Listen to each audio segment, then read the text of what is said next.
Salam semua para tetua, jumpa lagi bersama Mimin di channel Alurmu. Semoga para pendengar Alurmu selalu senantiasa dinaungi kebahagiaan, kesehatan, serta rezeki yang cukup. Oke, Mimin akan mencoba membawakan alur cerita perjalanan Wang Lin si lemah dan anak si tukang kayu hingga mampu menjadi kultivator tingkat tinggi. Cerita ini sangat bagus dan selamat memasuki perjalanan ceritanya. Selamat mendengarkan dan hidupkan imajinasi para tetua, dan cerita pun dimulai.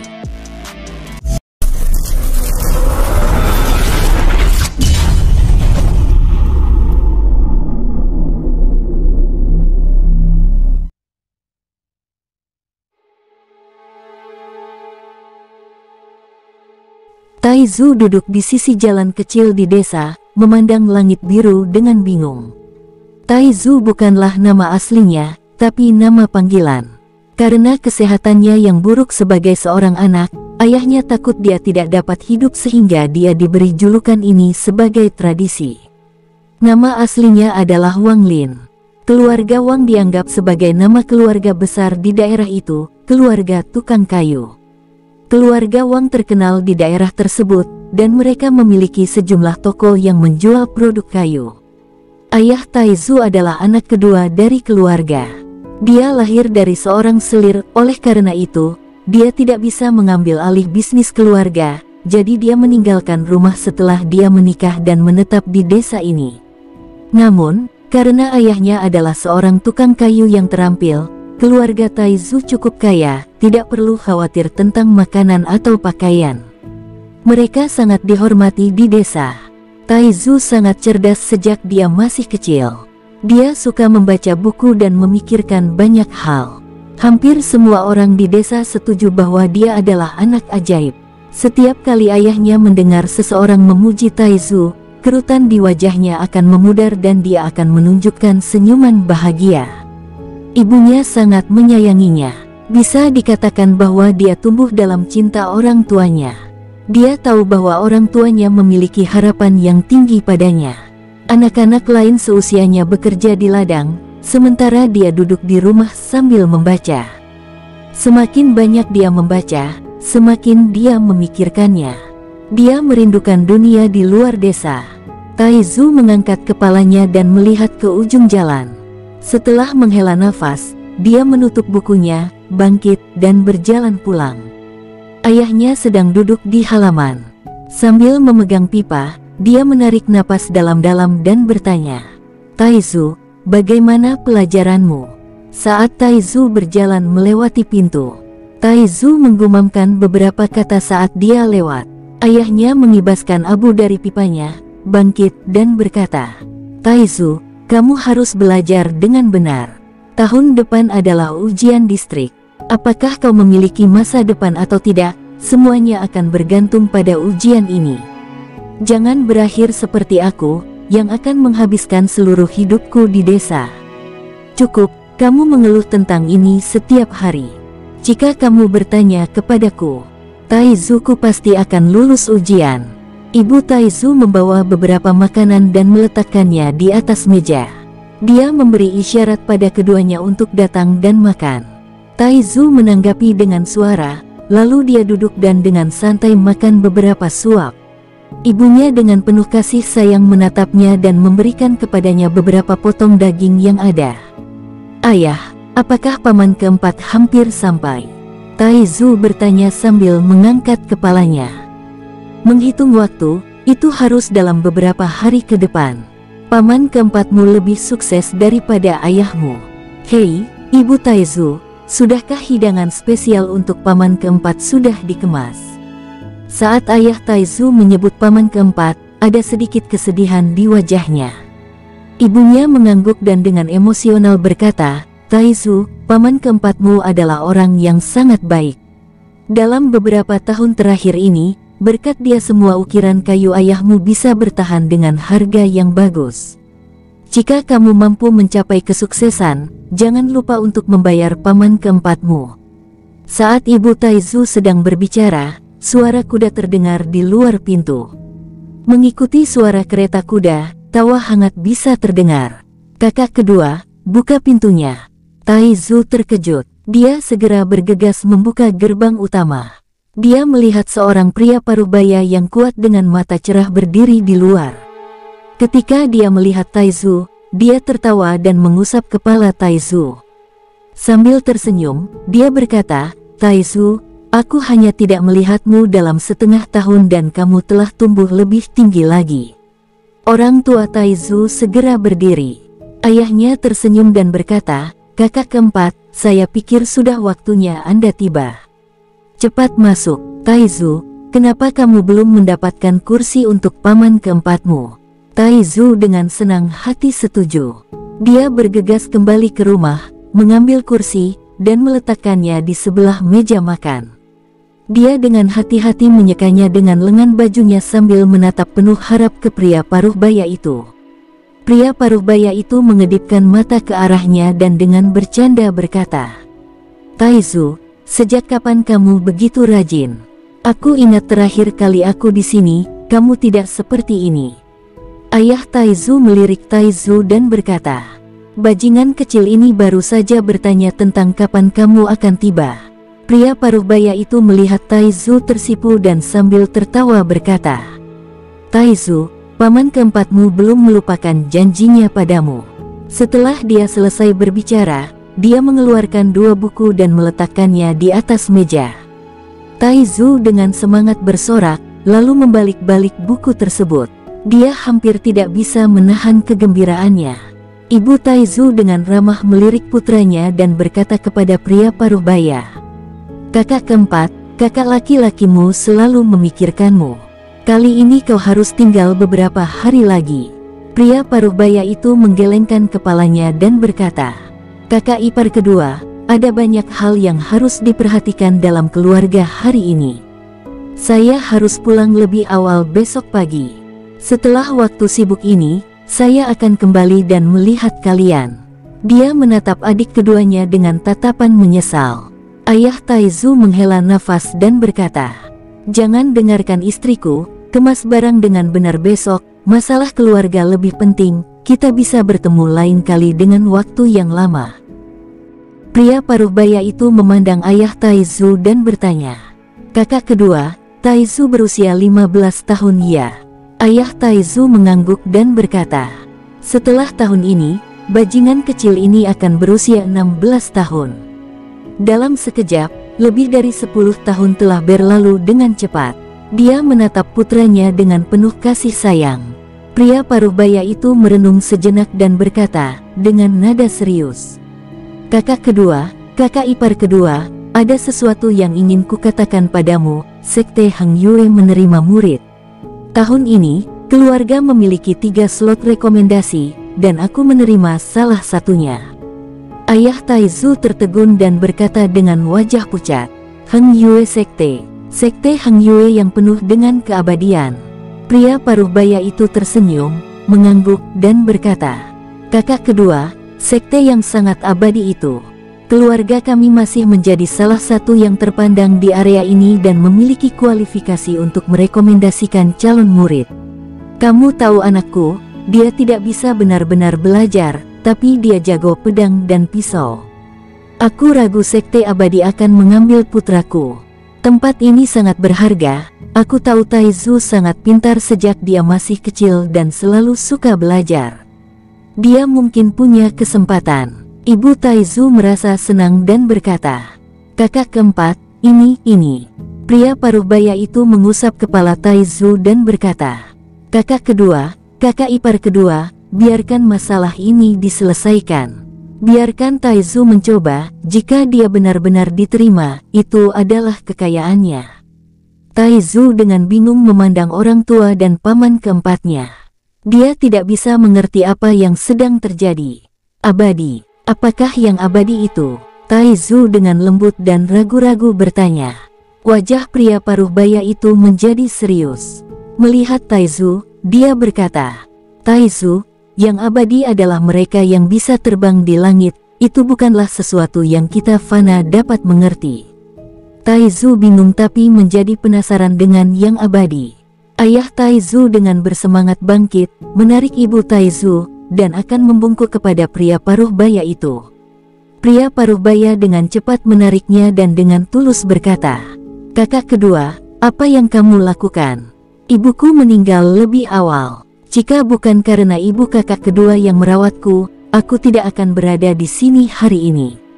Taizu adalah keponakanku dan ini yang paling bisa aku lakukan." Ayah Taizu mulai menangis. Dia dengan berat menepuk punggung pria paruh baya itu, menganggukkan kepalanya, dan dengan tegas berkata kepada Taizu, "Ingat Wang Lin, jangan pernah melupakan apa yang telah dilakukan paman keempatmu untuk kita, atau aku tidak akan pernah menganggapmu sebagai anakku." Hati Taizu bergetar. Meskipun dia cuek terhadap yang abadi, dia tahu dari ekspresi orang tuanya bahwa mereka memandang masalah ini dengan sangat penting. Dia berlutut di depan paman keempatnya dan melakukan kowtow beberapa kali. Pria paruh baya itu menarik Taizu dan memujinya. "Anak baik, bersiaplah dan aku akan menjemputmu di akhir bulan." Malam itu, Taizu pergi tidur lebih awal. Dia masih bisa mendengar suara dari ayah dan paman keempatnya. Ayah sangat senang, meskipun dia jarang minum, dia harus minum beberapa cangkir dengan paman keempat hari ini. Abadi, apakah mereka? Hati Taizu sangat bersemangat. Dia tahu di dalam hatinya bahwa ini adalah kesempatan untuk melihat dunia luar. Paman keempat pergi pagi-pagi sekali. Taizu dan orang tuanya melihatnya pergi di pintu masuk desa. Dalam perjalanan pulang, dia dengan jelas memperhatikan bahwa ayahnya terlihat jauh lebih muda, matanya dipenuhi dengan harapan. Harapan di matanya jauh lebih besar daripada saat dia ingin Taizu lulus ujian distrik. Tidak ada rahasia di desa, bahkan jika itu adalah berapa banyak anak anjing yang dilahirkan, semua orang di desa akan mendengar berita itu. Segera, semua orang di desa mendengar berita dari ibu Taizu dan semua tetangga datang untuk berkunjung. Tatapan semua orang ke arah Taizu berbeda dari sebelumnya. Beberapa dipenuhi iri hati dan lainnya dengan kecemburuan.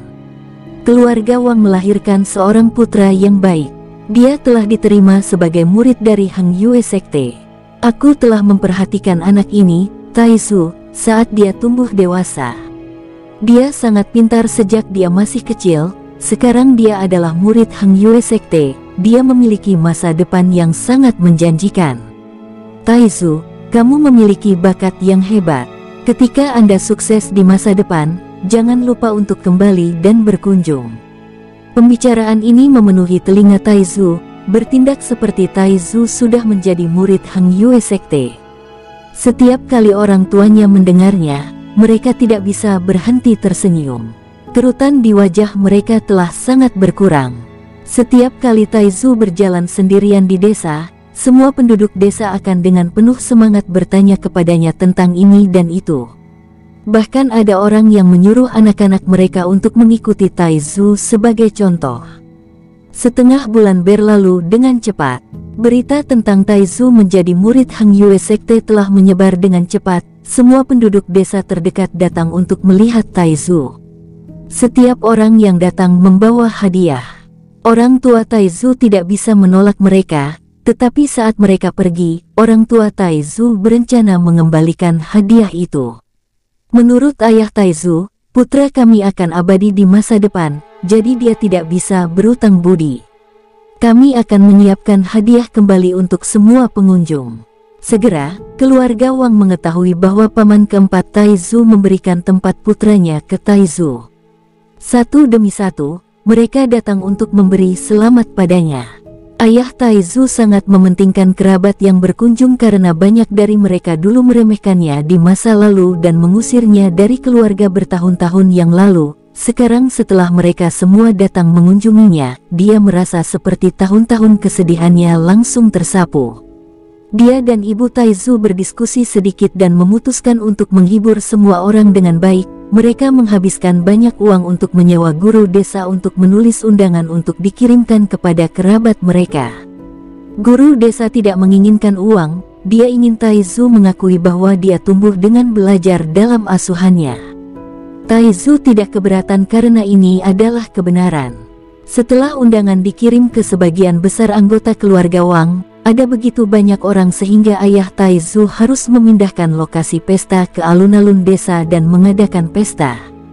Penduduk desa membantu menghibur para tamu. Saat mereka berbicara satu sama lain, mereka akan memuji Taizu tanpa henti.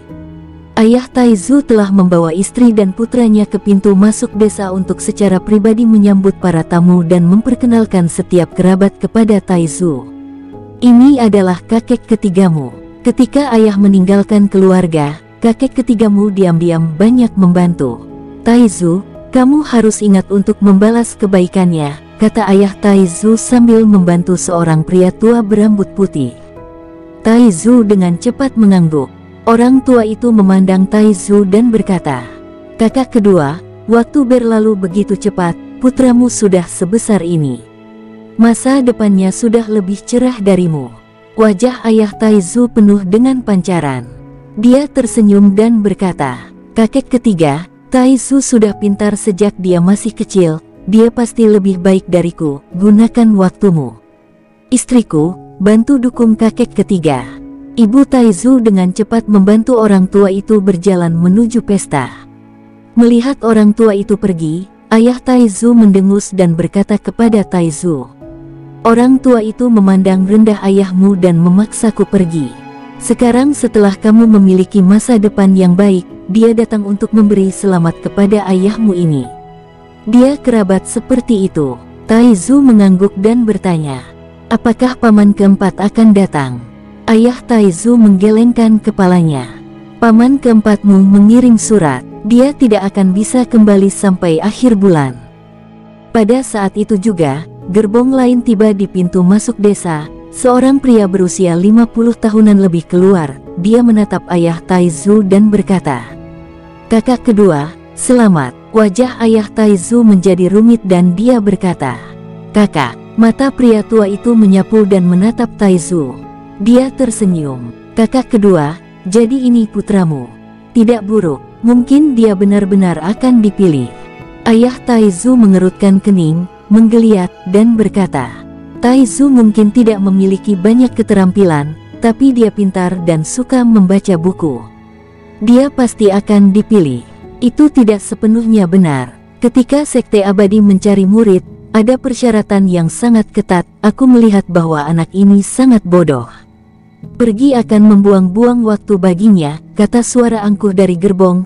Lalu seorang bocah lelaki berusia 16 atau 17 tahun melangkah keluar. Anak laki-laki itu terlihat sangat sombong dan angkuh. Dia memiliki alis seperti pedang, wajah seperti Guan Yu, dan mata penuh penghinaan. Ayah Taizu memelototinya, dan Wang Lin menatapnya dalam-dalam tetapi tidak mengatakan apa-apa. Wajah lelaki tua itu berubah warna dan dia berteriak, "Wang Zuo, bagaimana bisa kamu begitu kasar? Ini adalah paman keduamu dan adik laki-lakimu Wang Lin. Kenapa kamu belum menyapa mereka?" Lelaki tua itu menoleh ke ayah Taizu dan berkata, "Maaf kata-kata anakku jelek, kakak kedua, jangan pedulikan dia." Tapi, saat dia berbicara, dia tiba-tiba berbalik dan berkata, "Tapi kakak kedua, bukanlah masalah sederhana bagi makhluk abadi ini untuk menerima seorang murid, ini adalah masalah takdir. Kali ini, karena Sekte Hang Yue sangat tertarik pada putraku sehingga keluarga Wang kami diberi 3 tempat, termasuk miliknya." Ayah Taizu mendengus dan berkata, "Jika putramu bisa melakukannya, maka putraku pasti akan dipilih." Pemuda itu tertawa, tidak peduli dengan kata-kata lelaki tua itu. Dengan jijik, dia berkata, "Jadi Anda adalah paman kedua. Saya sarankan Anda jangan terlalu optimis. Cara kultivasi sangat kompleks, dan hanya 1 dari 10.000 orang yang dapat mempelajarinya. Bagaimana dia bisa bersaing dengan saya yang meskipun belum menjadi murid resmi, dipilih secara pribadi oleh seorang guru abadi?"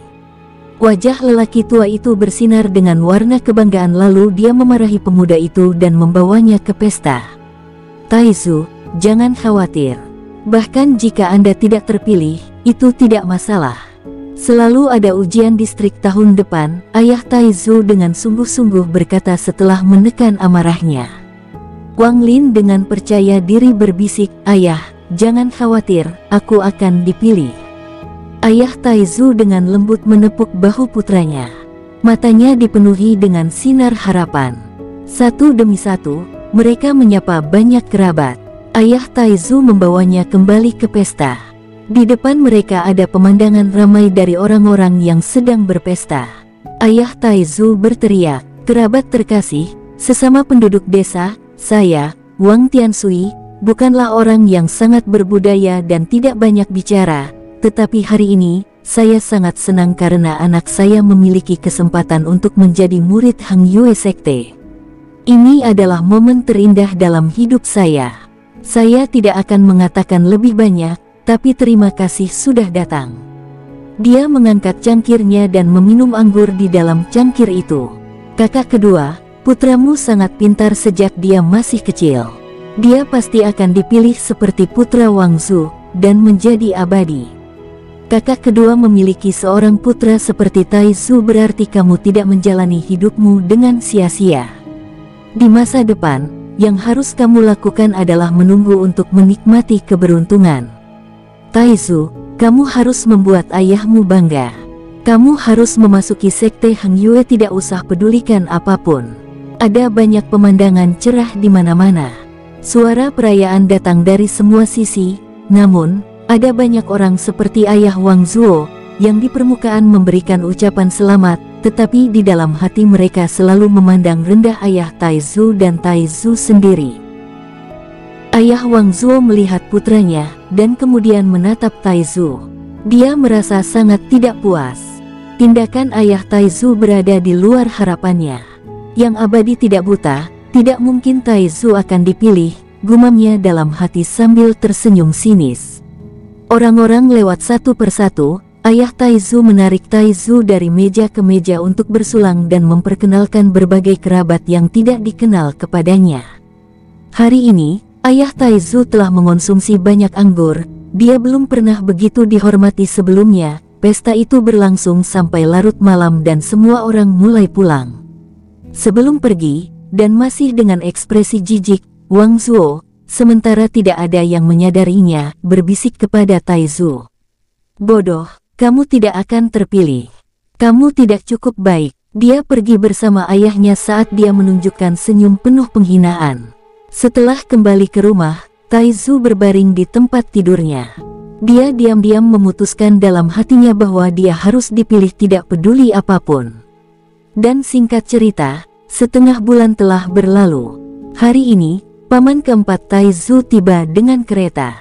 Orang tua Taizu dengan cepat menyambutnya di dalam. Pria parubaya itu mencuci wajahnya dan buru-buru berkata, "Kakak kedua, kakak ipar kedua, aku tidak bisa tinggal lama kali ini, aku akan membawa Taizu dan pergi.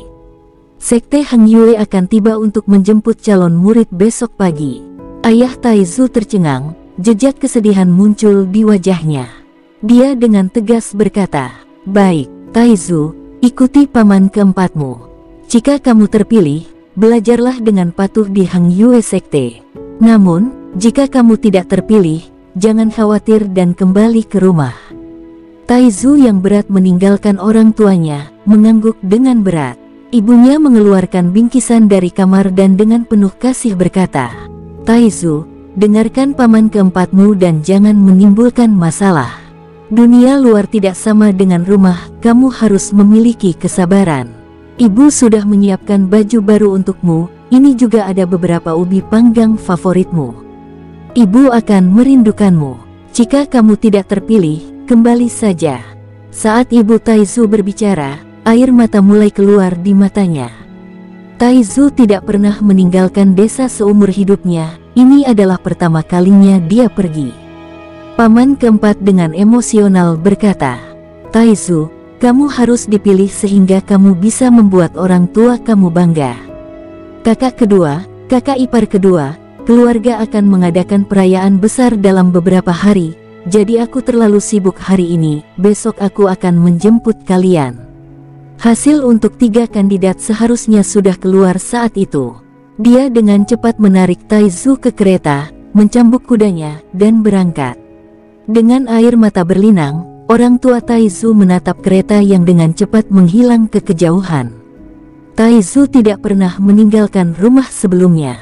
Apakah dia akan diganggu? Kata ibu Taizu sambil menggigit bibirnya. Matanya dipenuhi dengan kesedihan. Dia telah dewasa, dan dia harus menentukan masa depannya sendiri. Ayah Taizu mengambil pipa rokoknya dan menarik napas dalam-dalam. Sangat terlihat lebih banyak kerutan muncul di wajahnya dari biasanya.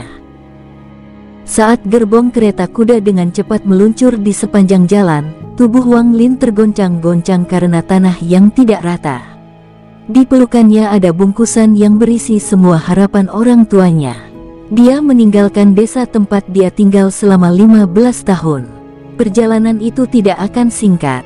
Wang Lin berbaring dan tertidur di gerbong. Tidak tahu berapa lama waktu telah berlalu, dia dibangunkan dari tidurnya dengan lembut.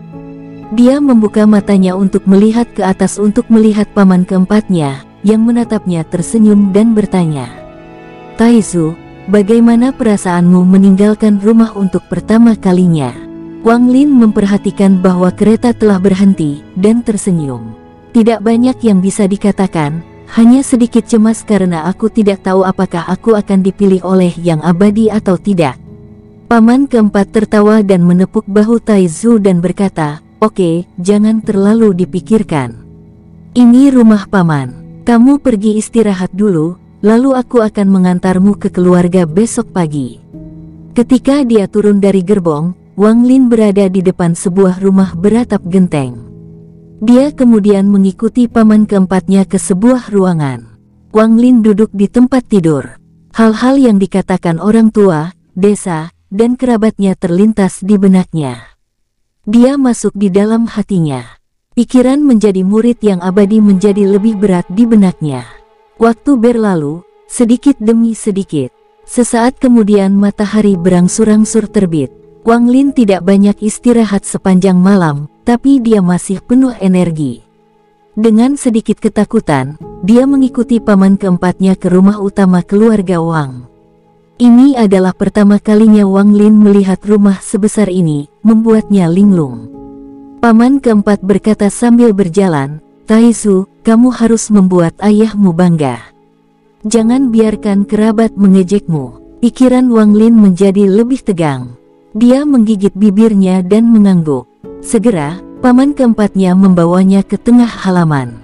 Kakak tertua ayah Taizu berdiri di sana.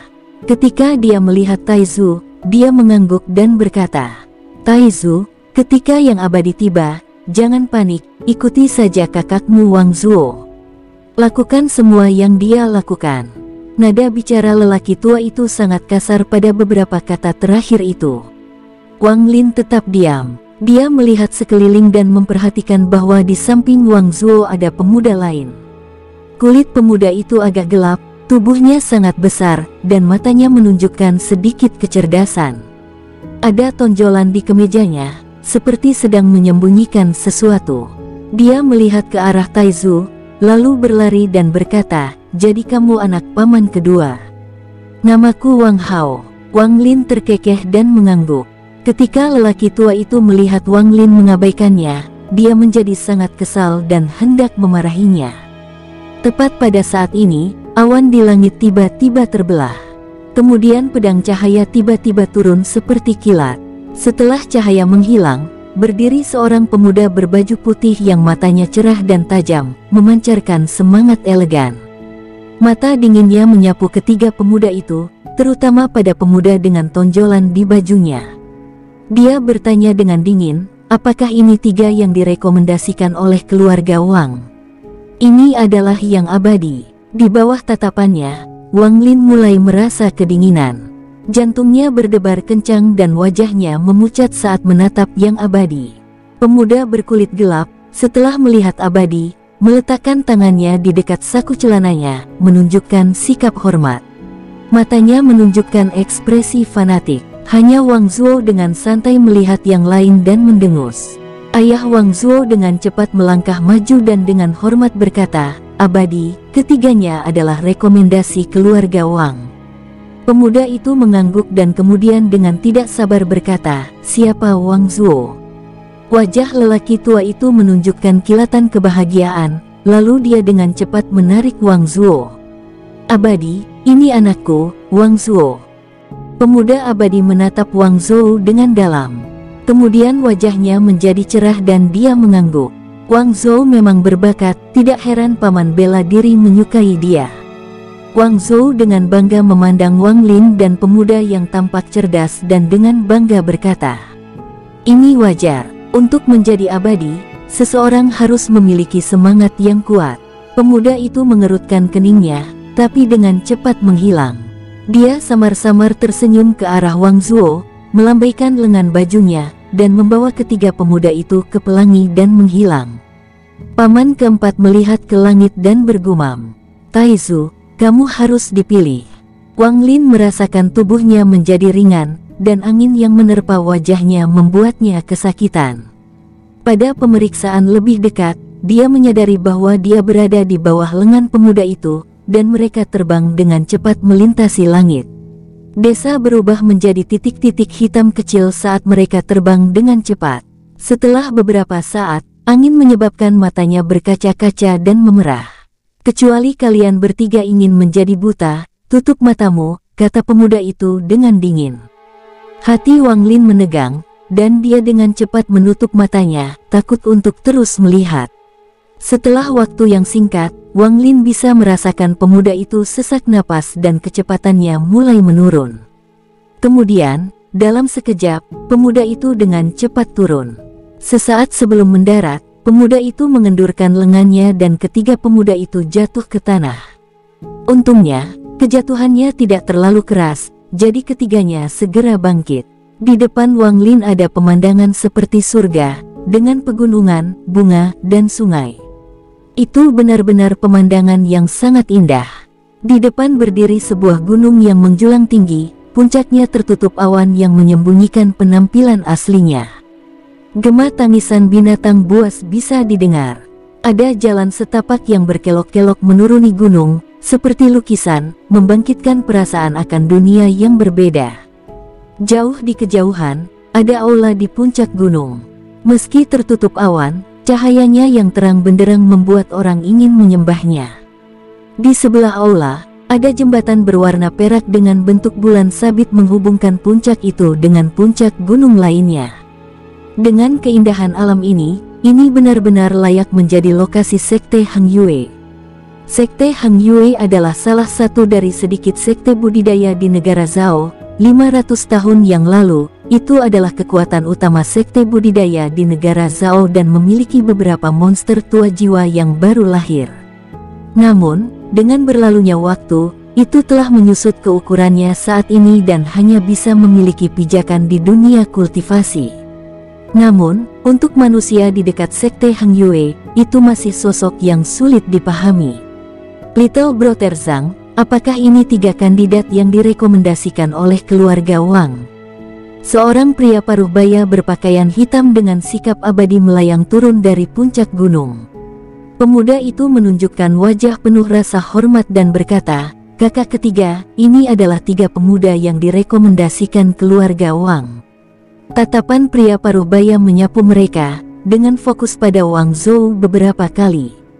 Sambil tersenyum, dia berkata, saya tahu Anda akan mendapatkan terobosan. Aku akan menangani ujiannya, pergilah berkultivasi.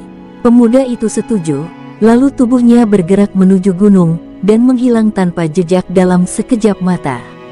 Wang Lin menatap pemandangan di depannya dengan penuh kegembiraan. Tiba-tiba, dia melihat seseorang menarik-narik bajunya dan berbalik. Itu adalah Wang Hao. Dengan mata penuh kegembiraan, dia berkata, disinilah tempat tinggal yang abadi, sialan. Tidak peduli apa, saya, Wang Hao, harus dipilih. Setelah mengatakan itu, dia menyentuh benda menonjol yang tersembunyi di kemejanya. Wang Zuo tercengang oleh pemandangan di depannya. Butuh waktu lama baginya untuk pulih, dan jumlah kesombongan di hatinya menyusut. Pada saat ini, beberapa pedang berwarna pelangi terbang ke arah mereka. Untuk setiap pedang yang menghilang, ada murid Hang Yue Sekte, masing-masing diikuti oleh beberapa anak berusia 15 tahun. Ada remaja pria dan wanita. Saat mereka mendarat, mereka juga memiliki ekspresi yang mirip dengan kelompok Wang Lin saat mereka menatap pemandangan di depan mereka. Semua murid Hang Yue Sekte yang membawa para pemuda berkumpul di samping dan mulai berbicara tentang para pemuda. Setelah menunggu beberapa saat, semua pemuda lain yang direkomendasikan tiba di sekte. Seorang pria paruh baya berpakaian hitam memindai daerah itu. Kemudian dia tanpa emosi berkata, "Di antara banyak dari kalian, hanya sedikit yang akan dipilih menjadi murid Hang Yue Sekte." Semua pemuda berteriak kaget. Hati Wang Lin bergidik. Dia menghitung total 48 orang mengikuti tes kultivasi, jalan untuk menjadi abadi, bergantung pada bakat alami anak. Tes pertama adalah untuk melihat apakah semangat Anda cukup kuat atau tidak. Sekarang, siapapun yang saya tunjuk akan datang dan mengikuti ujian. Pria paruh baya tanpa emosi menunjuk ke seorang pemuda. Pemuda itu berjalan dengan hati-hati, kakinya gemetar. Pria paruh baya itu meletakkan tangannya di atas kepalanya dan berkata, "Tidak memenuhi syarat, berdiri di kiri." Pemuda itu tiba-tiba kehilangan semua kekuatannya. Wajahnya tampak suram dan matanya kosong, dia bergerak ke kiri dalam diam. Kemudian pemuda lain dipilih, dia bergerak maju dengan ekspresi ketakutan. Tidak memenuhi syarat, tidak memenuhi syarat, tidak memenuhi syarat. 10 orang berturut-turut semuanya gagal dalam ujian. Sampai sekarang masih belum ada seorang pun di sebelah kanan pria paruh baya itu. Giliran Wang Zuo, semua harga diri sebelumnya lenyap dari wajahnya. Tampak pucat, dia melangkah maju. Setelah pria paruh baya itu meletakkan tangannya di atas kepala Wang Zuo, wajahnya tiba-tiba bersinar dan dia bertanya, "Siapa namamu?" Wang Zuo dengan cepat menjawab dengan hormat, "Abadi, nama saya Wang Zuo." Pria paruh baya itu mengangguk. Dia kemudian tersenyum dan berkata, "Jadi kamu adalah guru bela diri yang disebutkan." "Baik." Wang Zuo berdiri di sebelah kanan. Wang Zuo merasa ditinggikan dan berjalan ke kanan di bawah kekaguman semua orang. Matanya dipenuhi dengan kesombongan dan penghinaan saat dia melihat kerumunan. Dia merasa tak tersentuh. "Bajingan, dia adalah salah satu anjing yang beruntung," gumam Wang Hao pada Wang Lin sambil mengerutkan bibir. Hati Wang Lin menjadi lebih tegang. Di depan matanya bangkit mata orang tuanya yang dipenuhi harapan, dia mengencangkan tinjunya. "Lumayan, kamu juga berdiri di sebelah kanan," kata pria paruh baya, terkejut kepada gadis muda di depannya. Setelah beberapa saat, hampir semua pemuda telah diuji dan hanya 2 yang berdiri di sebelah kanan pria paruh baya. Wang Hao berikutnya. Wang Hao dengan cepat berlari ke pria paruh baya itu. Bahkan sebelum dia bisa memulai tes, dia berlutut di tanah dan bersujud beberapa kali. Dia berkata, "Abadi, semoga Anda menikmati umur panjang. Nama saya Wang Hao. Anda telah menguji begitu banyak orang, jadi Anda pasti lelah. Mengapa Anda tidak beristirahat sebentar? Saya tidak terburu-buru, tidak masalah." Pria paruh baya itu tertawa terbahak-bahak. Dia telah menguji begitu banyak orang yang wajahnya dipenuhi rasa takut, namun pemuda pintar ini, tanpa sedikit pun rasa takut, mencoba untuk memenangkan hatinya. Dia menekankan tangannya di kepala Wang Hao dan berkata, "Bakat kurang." Tidak, saat Wang Hao mendengar bahwa jiwanya kurang, hatinya jatuh. Tanpa menunggu pria paruh baya itu selesai, dia dengan cepat mengeluarkan kotak giok dan menyerahkannya ke hadapannya. Wang Hao dengan bijak berkata, "Abadi, ayah saya menemukan ini secara tidak sengaja di gunung tetapi tidak dapat membukanya. Saya secara khusus membawanya untuk diberikan kepada immortal." Pria paruh baya itu terkekeh dan menggelengkan kepalanya. Dia hendak menolak Wang Hao, tetapi ketika dia memindai kotak itu, pupilnya tiba-tiba berkontraksi dan wajahnya tiba-tiba bersinar. Tidak buruk, ini setidaknya jamur berumur 300 tahun. Melihat kotak giok itu disegel oleh seorang pembudidaya. Pantas saja ayahmu tidak bisa membukanya. Dia berhenti, lalu berkata dengan suara yang agak tersendat-sendat. Aku membutuhkan penolong untuk alkimiaku. Apakah Anda bersedia menjadi penolong saya? Wang Hao terkejut segera bangun. Perbedaan perlakuan itu seperti surga dan bumi, menyebabkan dia sangat bersemangat. Dia berseru, "Ya, abadi, saya bersedia." Pria paruh baya itu berkata, sambil terkekeh. "Karena kamu akan menjadi penolongku, aku tidak akan menganiaya kamu. Anda dapat berkultivasi seperti murid lainnya." Berdiri di sebelah kanan, Wang Hao sangat bersemangat di dalam. Dia berlari ke sisi kanan dan menatap Wang Zuo dengan penuh kemenangan. Wajah semua pemuda yang gagal menjadi pucat, semuanya merasa sangat tertekan. Beberapa bahkan mulai menangis. Pria paruh baya itu mengerutkan kening.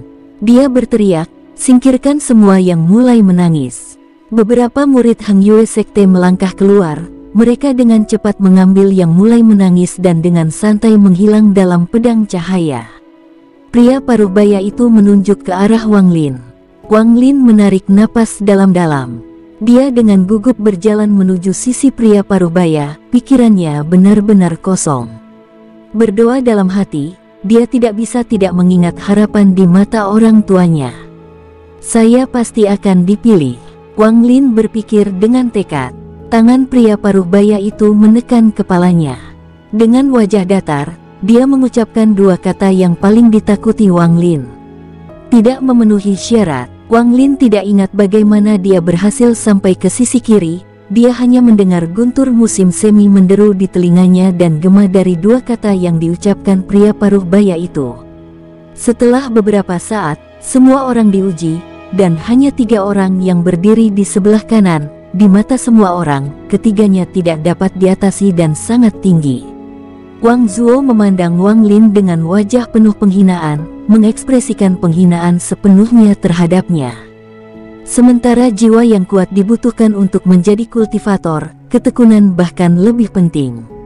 Bahkan siswa biasa seperti Anda, dapat menjadi murid sekte jika Anda memiliki ketekunan yang cukup. Tes kedua adalah ketekunan. Pria paruh baya itu berhenti, lalu berkata dengan wajah datar, "Ikuti langkah ke atas. Jika Anda mencapai puncak, Anda memenuhi syarat. Jika Anda belum selesai dalam 3 hari, Anda gagal. Mereka yang gagal akan dikembalikan ke keluarganya. Jika Anda tidak dapat bertahan lebih lama lagi atau menghadapi bahaya, berteriaklah dengan keras dan seseorang akan datang dan menyelamatkan Anda." Pria paruh baya itu tersenyum pada 3 orang di kanannya dan berkata, "Kalian berdua, ikuti saya untuk bertemu dengan Tetua Agung. Kami juga akan menemukan Anda para master. Wang Hao, kamu tidak perlu pergi, ikut denganku ke rumah alkimia agar terbiasa dengan tempat itu." Setelah pria paruh baya selesai memberikan instruksi, dia mengambil 3 pemuda yang dipilih dan menghilang ke pegunungan. Wang Lin menarik napas dalam-dalam, mata penuh tekad. Dia menaiki tangga batu tanpa ragu-ragu dan memulai ujian ketekunan. Dikurangi 3 pemuda terpilih dan 6 pemuda menangis yang dibawa pergi, 39 tersisa. Di antara 39 pemuda itu, yang sangat tertekan, yang sangat teguh, dan mereka yang ketakutan semuanya berjalan menuju masa depan mereka sendiri. Tangga batu yang tidak rata sangat berbahaya di kedua sisinya. Kesalahan sekecil apapun akan menyebabkan seseorang terpeleset dan jatuh. Setelah kurang dari setengah hari, kaki Wang Lin terasa seperti terbuat dari timah. Dia berkeringat dan kehabisan nafas, bahkan sulit untuk bergerak. Mendongak dari bawah gunung, jalan setapaknya tidak tampak panjang, tetapi sekarang, jejak ini terasa seperti tidak ada akhirnya. Hati Wang Lin mencelos. Dia tidak bisa membantu tetapi menimbulkan pikiran putus asa. Di depannya ada selusin anak laki-laki yang kuat secara fisik, perlahan mendaki. Mereka semua juga kehabisan napas, sampai saat ini, belum ada yang menyerah. Wang Lin menggertakkan gigi. Dia tahu ini adalah kesempatan terakhirnya, harapan orang tuanya memenuhi pikirannya, Pada saat itu juga, kaki seorang anak laki-laki di belakangnya tergelincir. Anak laki-laki itu jatuh dari sisi gunung sambil berteriak, "Saya menyerah, tolong." Semua orang berhenti untuk melihat ke bawah pada saat yang sama dan melihat cahaya gelap berkedip. Seorang murid Heng Yue Sekte muncul entah dari mana dan menangkap bocah itu. Tubuh mereka terlihat dengan lembut jatuh ke kaki gunung. Wang Lin pucat dan diam. Dia dengan hati-hati terus mendaki ke atas. Waktu sepertinya berjalan lebih lambat. 2 hari kemudian, dia bisa melihat bayang-bayang belasan pemuda di depannya.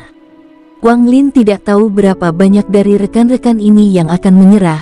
Dia hanya tahu bahwa dia tidak boleh menyerah. Kakinya berdarah dan bengkak. Dia merasakan kesemutan yang mengerikan setiap langkah yang diambilnya. Dia masih bertahan dan menggunakan tangannya untuk memanjat. Seorang pria paruh baya dengan kulit yang sakit-sakitan melayang menuruni tangga dari puncak gunung. "Anak-anak kecil, pertahankan hatimu kuat, karena jalan ini kejam. Tidak akan sia-sia, tidak ada yang sia-sia." Dia menghela nafas panjang saat dia melayang melewati pemuda pendaki. Pria paruh baya itu melewati Wang Lin. Ini adalah pemuda ke-6 yang dia lewati, dan dia yang paling menyedihkan dari kelompok itu. Dengan pakaian berlumuran darah, dia sepertinya berdarah di mana-mana. Lutut dan jari kakinya hancur. Wang Lin sedang memanjat menggunakan tangannya pada saat ini. Pria paruh baya itu menghela nafas keras dan bertanya, "Anakku, siapa namamu?" Pandangan Wang Lin kabur. Satu-satunya pikiran di kepalanya adalah mencapai puncak atau mati. Dia bahkan tidak mendengar pertanyaan pria paruh baya itu. Di matanya, jejak kecil ini adalah satu-satunya hal yang penting. Pria paruh baya itu menatap mata Wang Lin. Jauh di lubuk hatinya, dia agak tersentuh. Dia meletakkan tangannya di kepala Wang Lin. Anak laki-laki ini memiliki ketekunan yang luar biasa. Sayang sekali dia kurang bakat. Sungguh sia-sia, sungguh menyia-nyiakan. Dia menatap Wang Lin dalam-dalam, lalu terus menuruni tangga. Malam berikutnya, tangan Wang Lin berlumuran darah. Dia meninggalkan jejak darah saat dia menaiki tangga. Dia tidak tahu bagaimana dia terus melaju, tetapi ada sesuatu yang terus mendorong tubuhnya untuk terus maju. Dia merasa dia bisa mati kapan saja. Matahari terbit di hari ketiga. Di kejauhan, Wang Lin hampir bisa melihat ujung tangga batu. Sayangnya, dengan akhir yang terlihat, dia mendengar suara gemuruh yang mengguncang hatinya. Waktu telah habis. Hanya 3 yang lolos. Sisanya, gagal. Wang Lin tertawa kecil dan pahit. Dia melihat ke bawah saat tubuhnya miring ke bawah di tangga. Kesadarannya benar-benar memudar. Pria paruh baya berpakaian hitam dari 3 hari yang lalu berdiri di atas gunung. Dia melihat Wang Lin dari jarak kurang dari 50 meter dengan tatapan kejam di matanya. Beberapa murid Heng Yue Sekte turun dari puncak gunung. Mereka masing-masing berhenti di samping salah satu pemuda dalam perjalanan turun dan memberi mereka obat-obatan. Seorang murid perempuan dari Sekte Heng Yue berkata dengan suara dingin, "Senior, dari 39 penguji, 25 menyerah. Hanya 3 yang lulus ujian, dan 11 tersisa." Dia juga pernah mengalami ujian brutal ini. Dia mengandalkan seni bela diri yang telah dia latih sejak dia masih kecil. Dia hampir tidak memiliki ketekunan yang cukup. Bahkan sekarang, setelah 10 tahun berusaha, dia masih belum menjadi murid sejati. Pria paruh baya berpakaian hitam memiliki pandangan sedingin es di matanya. Dia sedikit mengangguk sementara matanya melewati 11 remaja yang tidak sadar. Ambil 3 yang memenuhi syarat dan temukan pekerjaan untuk mereka lakukan di masa depan. Kirimkan 25 orang yang akan menyerahkan kembali kepada keluarga mereka. Adapun 11 orang terakhir, tunggu mereka bangun. Kirim mereka bersama ke rumah roh pedang untuk melihat apakah ada di antara mereka yang memiliki ikatan spiritual dengan roh pedang. Jika tidak, kirim mereka pulang. Setelah pria paruh baya selesai di sini, dia pergi tanpa melihat lagi dan para pemuda di bawah. 3 hari kemudian, di rumah roh pedang, berdiri 11 remaja dengan wajah pucat. Luka di sekujur tubuh Wang Lin sudah sembuh, tapi luka di hatinya masih menganga. Rasa sakit karena kegagalannya terus menggerogoti pikiran dan tubuhnya. Ujian roh pedang ini dilakukan bukan oleh pria paruh baya berbaju hitam, tapi oleh pria berkulit putih, seseorang yang belum pernah mereka lihat sebelumnya. Dia memiliki tatapan dingin dan kejam yang sama di matanya. Dia memandang para pemuda itu seolah-olah mereka adalah semut. Pria itu berkata, dengan ekspresi tidak sabar, "Ini adalah ujian terakhir. Jika Anda bisa masuk ke ruangan ini, Anda memenuhi syarat." Yang dilihat Wang Lin hanyalah sebuah bangunan yang sangat umum. Pintu depan gedung terbuka. Ketika dia melihat ke dalam, dia bisa melihat pedang dengan panjang berbeda.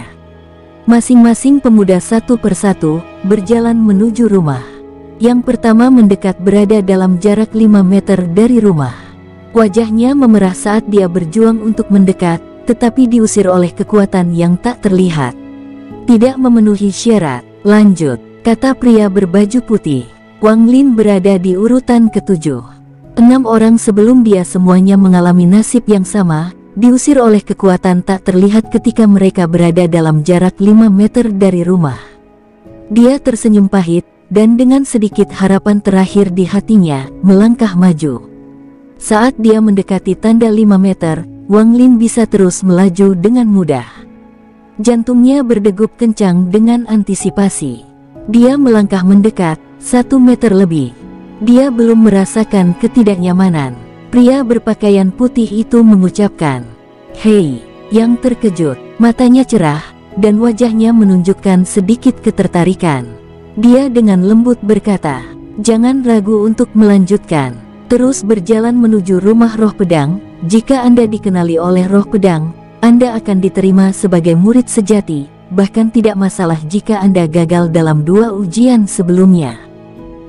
10 remaja lainnya yang berdiri di sana memiliki warna iri di wajah mereka. Mereka sangat cemburu pada Wang Lin. Wang Lin sangat tegang di dalam. Penampilan yang diberikan orang tuanya terlintas di benaknya lagi saat dia melangkah 1 meter lebih dekat ke pintu. Hanya tersisa 3 meter untuk mencapai pintu itu. Wang Lin mengambil langkah lain. Dia tiba-tiba merasakan kekuatan besar mengalir ke arahnya. Wang Lin kehilangan kendali atas tubuhnya dan dikirim terbang lebih dari 10 meter. Semua pemuda lainnya memandang Wang Lin dengan ekspresi mengejek di mata mereka. Mereka mengira Wang Lin sama seperti mereka, tanpa peluang. Dengan tawa pahit, Wang Lin bisa merasakan luka menganga di hatinya semakin membesar. Mata berharap orang tuanya berangsur-angsur menghilang dari pikirannya. Pria dengan mata putih menjadi dingin lagi dan dia berkata, "Gagal, lanjut." Pada akhirnya, tidak satupun dari 11 pemuda yang lulus ujian. Ada seorang gadis muda yang berhasil mencapai Wang Lin. Pada hari itu, semua pemuda yang gagal dalam ujian dikirim kembali ke dasar gunung. Para murid Hang Yue Sekte membawa mereka pulang satu persatu. Orang yang datang untuk membawa pulang Wang Lin adalah pemuda yang sama yang telah menjemputnya. Di belakangnya adalah Wang Zuo dan Wang Hao. Pemuda itu menggenggam tangannya dan berkata, "Saudara Wang Zuo, selamat telah menjadi murid paman guru. Anda memiliki masa depan yang cerah di depan Anda." Wajah Wang Zuo menunjukkan ekspresi arogan. Dia dengan bangga berkata, "Itu wajar. Guru berkata bahwa setelah saya selesai mengurus urusan duniawi di rumah, dia akan mengajari saya teknik kultivator setelah saya kembali." Wang Hao mengangkat kepalanya dan menambahkan di samping, "Aku selalu meremehkan sikap sombongmu. Jadi bagaimana jika Anda memiliki seorang master? Saya akan bisa belajar bagaimana membuat pil abadi." Wang Zuo menatap tajam Wang Hao, lalu dia mengalihkan pandangannya ke Wang Lin, yang diam-diam berdiri di sana. Dia tersenyum, dan berkata, "Taizu, bagaimana? Saya katakan sebelumnya bahwa Anda tidak memiliki kemampuan, tetapi Anda dan ayah Anda tidak akan mempercayainya. Sekarang kita tahu hasilnya." Taizu mengangkat kepalanya, sedikit menatap Wang Zuo, dan berkata, "Tuan, orang tua saya sedang menunggu saya di rumah. Tolong bawa saya kembali secepat mungkin." Wang Zuo melihat Wang Lin berani mengabaikannya dan mencibir.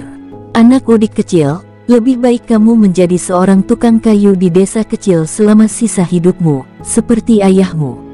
Pemuda abadi mengeluarkan senyum tipis saat dia melihat ketiga pemuda di depannya, tetapi tidak mengucapkan sepatah kata pun.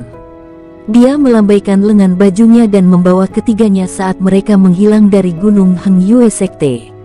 Membandingkan penerbangan ini dengan yang terakhir, suasana hati Wang Lin seperti langit dan bumi. Sebelumnya, dia penuh harapan, tetapi sekarang, dia penuh dengan keputusasaan. Beberapa saat kemudian, rumah klan Wang mulai terlihat. Wang Lin membuka matanya, dia bisa melihat dari jauh rumah klan yang diterangi perayaan dengan suasana yang meriah. Ada jauh lebih banyak meja perjamuan daripada saat ayahnya mengatur pesta di desa. Mereka menutupi hampir seluruh halaman. Semua anggota keluarga Wang ada di sana. Bahkan mereka yang pergi membeli kayu telah kembali. Perayaan berjalan lancar, penuh dengan minuman dan obrolan. Pimpinan perjamuan adalah kakak laki-laki Wang Tianshui, dan saudara ketiga Wang Tianshui. Semua kerabat mengelilingi mereka bertiga untuk memberi mereka ucapan selamat. Adegan itu sangat meriah. Mata mereka dipenuhi dengan rasa iri, tetapi mulut mereka penuh dengan sanjungan. Terutama terhadap ayah Wang Lin, yang tidak bisa tidak mengingat kesedihan dari masa lalunya. Paman ke-6 Wang Lin berseru, "Kakak kedua, kali ini putra Anda pasti akan dipilih. Setelah ini Anda tidak perlu lagi menjadi tukang kayu. Siapapun yang melihatmu tidak akan punya pilihan selain memanggilmu lebih tua." Paman ke-5 Wang Tianshui berkata, "Lao Er, dulu aku sudah tahu hidupmu tidak akan normal. Anda mengabdikan hidup Anda untuk Taizu. Sekarang dia akan menjadi abadi, Anda sebagai ayahnya pasti luar biasa. Kakak kedua, kali ini anakmu Taizu dan putraku akan dipilih. Kami bersaudara belum pernah bertemu satu sama lain dalam 10 tahun. Kali ini, kita harus minum bersama, apapun yang terjadi," kata ayah Wang Hao, sambil membawakan gelas-gelas anggur. Dia juga saudara ketiga Wang Tianshui. Ayah Taizu memandang semua kerabat yang dulu meremehkannya. Semua kesedihan dari masa lalunya terhapus. Namun, dia tidak bisa membantu tetapi merasakan batu raksasa membebani hatinya. "Taizu, kamu harus dipilih. Kakak ipar kedua, kali ini pernikahanmu dengan saudara laki-laki kedua membawakan keberuntungan untukmu. Memiliki Taizu sebagai anak Anda, siapa di daerah tetangga yang tidak akan mengenal Anda? Kakak ipar kedua, anakmu Taizu memiliki kemampuan lebih dari anakku. Sejak Taizu masih kecil, dia sangat pintar. Ibu Taizu, meski kami satu keluarga, ada banyak kerabat-kerabat yang sudah menikah saat ini. Putri saya belum menikah, dan seusia dengan Taizu. Taizu tampan dan aku menyukainya. Mengapa kita tidak mengikat ikatan antara keluarga kita?" Seperti ayah Taizu, ibunya dikelilingi oleh sekelompok kerabat perempuan yang dengan antusias mengobrol di sampingnya. Ayah Wang Zhao terus menatap acuh tak acuh sepanjang waktu. Dia diam-diam menginginkan Immortal untuk datang dan menyampaikan berita bahwa Taizu belum dipilih, jadi dia bisa melihat reaksi saudara keduanya. Saat dia memikirkan hal ini, dia tertawa dan bersulang untuk kerabat di sebelahnya yang memuji anaknya. Adegan itu ramai dan penuh semangat. Pada saat itu, pedang cahaya muncul dan mendarat di halaman. 4 orang datang dengan itu. Daerah itu segera menjadi tenang. Tidak ada anggota keluarga Wang yang berani mengucapkan sepatah kata pun. Murid Hengyue Sekte menyapu seluruh area dan diam-diam menghela nafas. Dia ingat ketika dia terpilih sebagai murid Hengyue Sekte, kampung halamannya juga merayakan seperti ini. Dia tiba-tiba menatap Wang Lin dengan tatapan kasihan. Dia tahu bahwa hal yang akan dialami oleh pemuda ini bukanlah sesuatu yang dapat ditangani oleh seorang remaja. Dia memiliki jalan yang kejam di depannya. Murid itu menggelengkan kepalanya dan pergi dengan pedang cahaya. Praktisi abadi tidak dapat memiliki keinginan duniawi. Urus apa yang Anda butuhkan, saya akan menjemput Anda dalam 3 hari. Suaranya menggema dari kejauhan. Ketika ayah Wang Zuo melihat yang abadi, dia dengan cepat menghampiri putranya dan bertanya, apakah Immortal Hui Bing mengambilmu sebagai muridnya? Wang Zuo berkata, dengan wajah penuh kebanggaan dan kesombongan, tentu saja. Guru telah mengatakan bahwa dalam 10 tahun aku akan bisa menjadi kepala murid sekte Hang Yue. Ayah Wang Zuo sangat senang. Dia menepuk pundak putranya dengan keras dan tertawa. Bagus, Wang Zuo, kamu akan menjadi abadi di masa depan. Keluarga Wang kita akan memiliki kehidupan abadi. Wajah ayah Wang Hao juga memiliki ekspresi cemas saat menatap Wang Hao. Ketika dia hendak bertanya, Wang Hao menghela nafas dan berkata, ayah, kamu tidak perlu bertanya. Putramu sudah menjadi murid sekte Hang Yue. Ayah Wang Hao sangat gembira. Dia mengambil cangkirnya dan meminumnya dengan keras.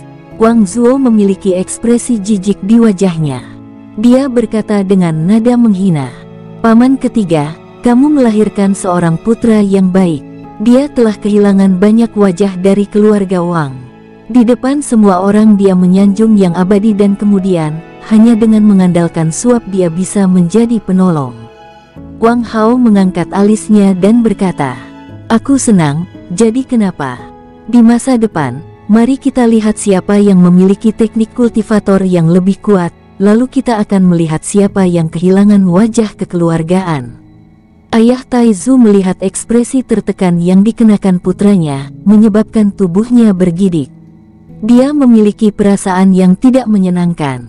Taizu, bagaimana denganmu? Ibu Taizu bertanya penuh harapan. Taizu terdiam saat Wang Zuo, dengan nada mengejek, berkata, saya telah mengatakan sebelumnya bahwa anak ini tidak memiliki bakat apapun. Yang dia lakukan hanyalah pergi dan kehilangan muka. Saya lulus pada tes pertama, jadi saya tidak melihatnya. Beberapa hari kemudian, saya mendengar bahwa dia gagal dalam ketiga tes tersebut. Paman keempat Taizu mengerutkan kening dan berkata, Wang Zuo, bahkan jika kamu akan menjadi abadi, apa yang mungkin kamu ketahui tentang apa yang dapat atau tidak dapat dilakukan oleh putraku? Keberanian. Ada kilatan dingin di mata Wang Zuo. Dia diam-diam tertawa, tapi tidak mengatakan apapun. Ayah Taizu tiba-tiba tampak seperti dia telah berusia lebih dari 10 tahun dan jatuh ke kursinya. Ibu Taizu juga kaget, dia tidak percaya apa yang terjadi. Dia bertanya, Taizu, apakah ini benar? Taizu menggigit bibirnya sampai mulai berdarah. Dia jatuh ke tanah dan melakukan kowtow beberapa kali. Dia berbisik, ibu, ayah, Taizu tidak dipilih oleh yang abadi. Maaf, aku akan membalas kalian berdua di kehidupan selanjutnya. Ibu Taizu menyadari putranya putus asa. Dia dengan cepat berlari dan membantu Taizu berdiri. Dia berbisik, nak, jangan khawatir. Jadi bagaimana jika Anda tidak dipilih oleh yang abadi? Tahun depan ada ujian distrik. Nak, jangan terlalu keras pada dirimu sendiri. Jangan lakukan hal bodoh juga. Ayah dan ibumu masih mengharapkanmu hadir di pemakaman kami. Ayah Taizu tersentak dari linglung. Dia menyadari kondisi mental seperti apa Taizu. Jantungnya bergetar, dan dia dengan cepat berlari ke arah putranya. Dia memegangnya dengan gugup berkata, Taizu, lebih baik kamu tidak melakukan hal bodoh. Dengarkan ayahmu. Ayo pulang dan belajar giat untuk ujian distrik tahun depan. Kerabat di sekitarnya dengan cepat pindah dari keluarga Taizu.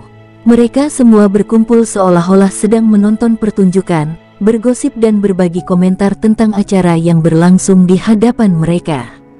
Paman keenam Taizu menyindir, saya selalu tahu bahwa anak Taizu ini tidak memiliki bakat apapun. Bagaimana dia bisa dibandingkan dengan Wang Zuo? Benar sekali, karena ini pasti akan terjadi. Mengapa bersikap seperti dia sudah diterima? Betapa memalukan. Lao Er, kamu sudah setua ini. Bagaimana Anda masih bisa melakukan sesuatu yang begitu bodoh? Tidak heran ayah tidak memberimu bagian dari warisan saat itu, kata paman ketiga Taizu dengan sinis. Kalau Anda tanya saya, cerita bahwa anak ini selalu pintar sejak kecil itu dibuat-buat. Mungkin karena Lao Er tahu bahwa dia sendiri adalah orang yang gagal. Dia mencoba meningkatkan reputasi putranya dengan berbohong, dan sekarang dia terungkap. Kata paman kelima Taizu, yang wajahnya berubah jelek. Seorang kerabat perempuan mencemooh, dari 3 anak yang diuji, hanya dia yang gagal. Taizu adalah anak terburuk di keluarga Wang kami. Kakak ipar kedua, saya sebelumnya mengatakan Anda memiliki keberuntungan dengan saudara laki-laki kedua. Sekarang sepertinya keberuntunganmu akan terus menyusut selama sisa hidupmu. Bibi kelima Taizu juga mencibir, benarkan? Ketika saya pergi menemui Taizu beberapa hari yang lalu, saya bertanya-tanya bagaimana dia bisa dibandingkan dengan Wang Hao dan Wang Zuo sama sekali. Kerabat perempuan lainnya tanpa ampun berkata, aku telah melihat bahwa anak itu Taizu tidak memiliki bakat apapun. Lihat saja ibu dan ayahnya. Bagaimana mereka bisa melahirkan orang baik? Di keluarga Wang kami, hanya anak laki-laki tertua dan anak laki-laki ketiga yang baik. Taizu, hanya dengan nama itu dia terdengar seperti orang idiot. Saya benar-benar buta saat itu, hingga saya sangat ingin mendorong putri saya ke dalam lubang api. Untung kami mengetahui sebelumnya bahwa Taizu tidak dipilih oleh Yang Abadi. Putriku akan membenciku selamanya jika aku menikahkannya dengan Taizu. Ibu Taizu, mari kita lupakan semua ini. Karena Taizu Anda tidak akan menjadi abadi, siapa yang ingin putri mereka menikah dengannya? Bukankah itu seperti katak yang menginginkan daging angsa? Dalam beberapa saat semua kerabat berubah menjadi sombong, mereka terus-menerus melancarkan rentetan penghinaan pada keluarga Taizu. Dibandingkan dengan adegan sebelumnya, itu seperti langit dan bumi. Bahkan ada kerabat yang pergi jauh untuk meminta hadiah yang mereka berikan kembali. Melihat wajah pucat orang tuanya, Taizu mengencangkan tinjunya. Mendengarkan semua penghinaan membuatnya berharap dia mati. Ayah Wang Zuo tertawa dalam hati, dan mencibir. Lao Er, bukankah aku sudah memberitahumu bahwa untuk menjadi murid abadi, kamu membutuhkan takdir di pihakmu? Bagaimana mungkin ada kesempatan kecuali Anda memiliki bakat seperti anak saya? Namun Anda benar-benar yakin itu mungkin? Sekarang Anda membuat anak Anda berharap dia mati. Apakah ada kebutuhan untuk ini? Ayah Taizu tidak bisa menahan amarahnya lebih lama lagi.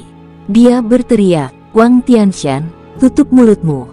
Kembali pada hari itu, ayah di ranjang kematiannya telah meninggalkan saya sebagian dari warisan.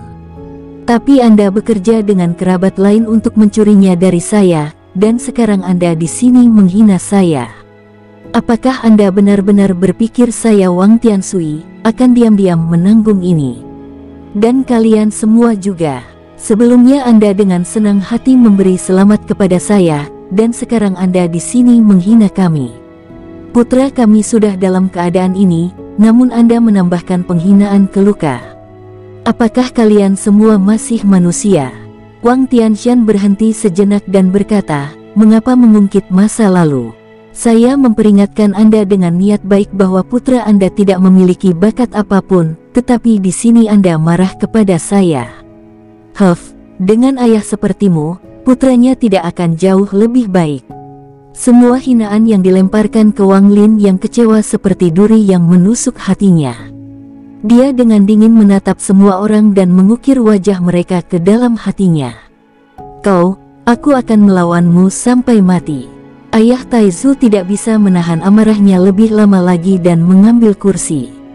Paman keempat Taizu bergegas dan menghentikannya, dan berbisik, saudaraku, jangan impulsif. Kakak laki-laki memiliki banyak pelayan. Dengarkan aku, jangan repot-repot dengannya. Paman keempat Taizu memelototi Wang Tianshan dan berkata, kakak tertua, apakah itu cara untuk berbicara? Saya tidak akan mendengarkan ini lagi. Jika kamu berani terus menghina adik kedua saya, jangan salahkan saya karena tidak peduli dengan ikatan keluarga. Meskipun keluarga Wang besar, saya memiliki banyak teman selama perjalanan saya. Jangan dorong saya untuk membakar semuanya. Wang Tianshan menggumamkan beberapa kata, dia masih takut gangguan keempat yang terhubung dengan baik. Lao Si, Apa yang kamu katakan tidak masuk akal. Kami tidak salah dalam menunjukkan bahwa putra Laoer tidak memiliki bakat apapun. Apa yang salah dengan kita, generasi yang lebih tua memarahi yang lebih muda? Apa yang Anda katakan terlalu tidak masuk akal, ucap paman ketiga keluarga dengan ketidakpuasan. Tepat sekali, kakak keempat, kami berbicara untuk Anda karena Anda memberikan tempat Anda untuk masalah kedua. Apa yang dikatakan Wang Zuo benar, putramu lebih kuat dari Taizu. Dia mungkin benar-benar dipilih oleh Yang Abadi. Kakak kelima Taizu menambahkan di samping. Wang Zuo dengan senyum bangga menertawakan keluarga mereka membawa semua ini ke atas diri mereka sendiri. Ayah saya dan saya memperingatkan mereka sebelumnya.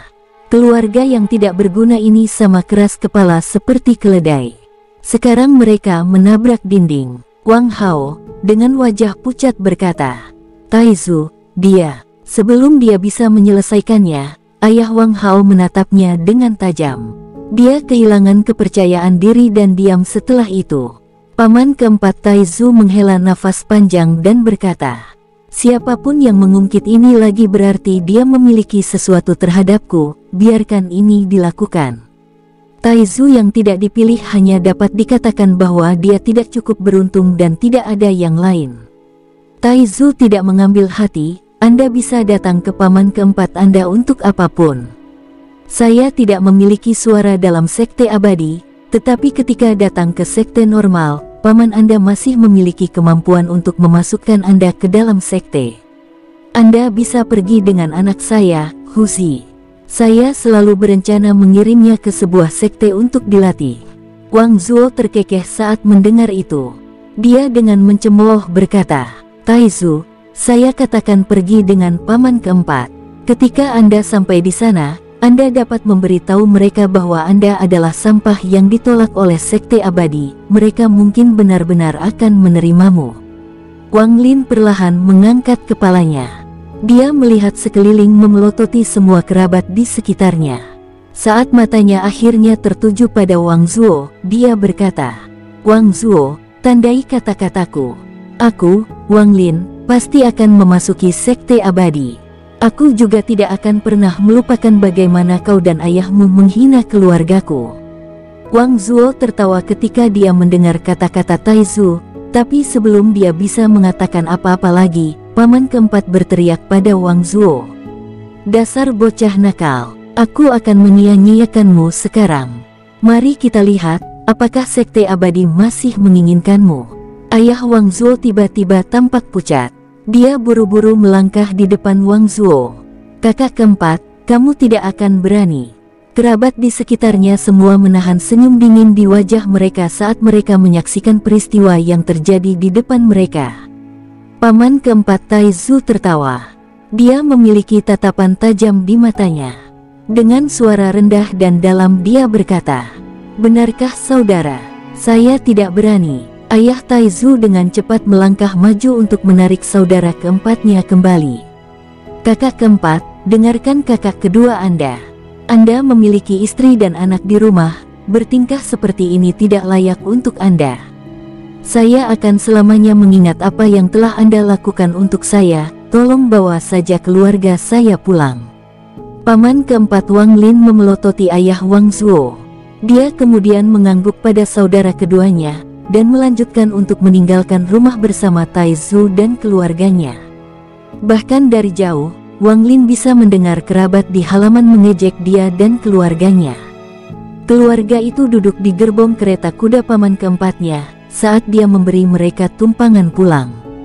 Keheningan menyelimuti bagian dalam gerbong. Ayah Taizu diam-diam menghela nafas. Tidak benar untuk mengatakan bahwa dia tidak kecewa, tapi Taizu tetaplah putranya. Dia akhirnya memecah keheningan. Taizu, ini bukan apa-apa, oke? Ketika ayah dipaksa keluar rumah sebelumnya, ayah jauh lebih sedih daripada kamu, namun ayah tetap bertahan. Dengarkan ayahmu, pulang dan belajar. Berusahalah untuk meraih hasil yang baik dalam ujian distrik tahun depan. Jika kamu tidak ingin membaca, santai saja dengan paman keempatmu. Ibu Taizu menatap putranya dengan penuh kasih dan menghiburnya. Taizu, jangan lakukan hal bodoh. Kamu anak ibu satu-satunya. Jika terjadi sesuatu padamu, ibu tidak ingin hidup lagi. Kamu harus kuat. Saat dia berbicara, air mata mengalir di wajahnya. Wang Lin menatap kedua orang tuanya. Dia mengangguk dan berkata, "Ayah, ibu, yakinlah. Aku tidak akan melakukan sesuatu yang konyol. Jangan khawatir, aku punya rencana." Ibu Taizu memeluknya. Sambil memeluknya, dia berkata, "Taizu, sudah berakhir, kami akan melupakan masalah ini." Dalam pelukan hangat ibunya, hati Taizu yang terluka perlahan sembuh. Dia merasa kelelahan setelah kejadian beberapa hari terakhir. Saat kereta memantul ke atas dan ke bawah, Taizu perlahan tertidur. Dia melihat mimpi. Dia bermimpi bahwa dia adalah seorang yang abadi, terbang di langit bersama orang tuanya. Ketika Taizu bangun, sudah larut malam. Dia menghela nafas ringan saat dia melihat sekeliling ke ruangan yang dikenalnya. Hatinya teguh. Sebelum meninggalkan rumah, dia memandang lama orang tuanya yang sedang tidur. Dia mengambil pena dan kertas, dan menulis surat. Setelah cukup makan makanan kering, dia melanjutkan perjalanannya. "Saya tidak akan menyerah di jalan untuk menjadi abadi. Saya harus mencoba untuk bergabung dengan Sekte Heng Yue sekali lagi. Jika mereka masih tidak mau menerima saya, setidaknya saya harus menemukan lokasi sekte abadi lainnya." Mata Wang Lin dipenuhi dengan tekad saat dia meninggalkan desa pegunungan, hanya membawa tas. Dengan sinar bulan membuka jalan dan bintang-bintang menandai arahnya, Wang Lin berjalan maju, hanya bayangannya yang menemani. 3 hari telah berlalu. Wang Lin sedang berjalan di jalan pegunungan yang terpencil. Dia telah membuka matanya kembali ketika pemuda abadi itu memeluknya.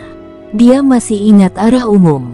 Menuju ke timur, Wang Lin mengabaikan rumput liar yang memotong kedua kakinya. Dia terus bergerak maju. Setelah seminggu, dia sudah memasuki bagian dalam pegunungan. Untungnya, tidak ada hewan pemakan manusia di sini. Wang Lin mengejar jalannya dengan hati-hati. Hari ini, ketika dia melihat ke atas, dia akhirnya bisa melihat puncak berkabut yang familiar di puncak bukit yang terisolasi. Taizu benar-benar kelelahan pada saat ini. Dia mengeluarkan beberapa makanan kering dan mengambil beberapa gigitan sambil menatap pintu masuk Sekte Heng Yue. Rambut di belakang leher Wang Lin berdiri saat dia mendengar binatang buas bernapas di belakangnya.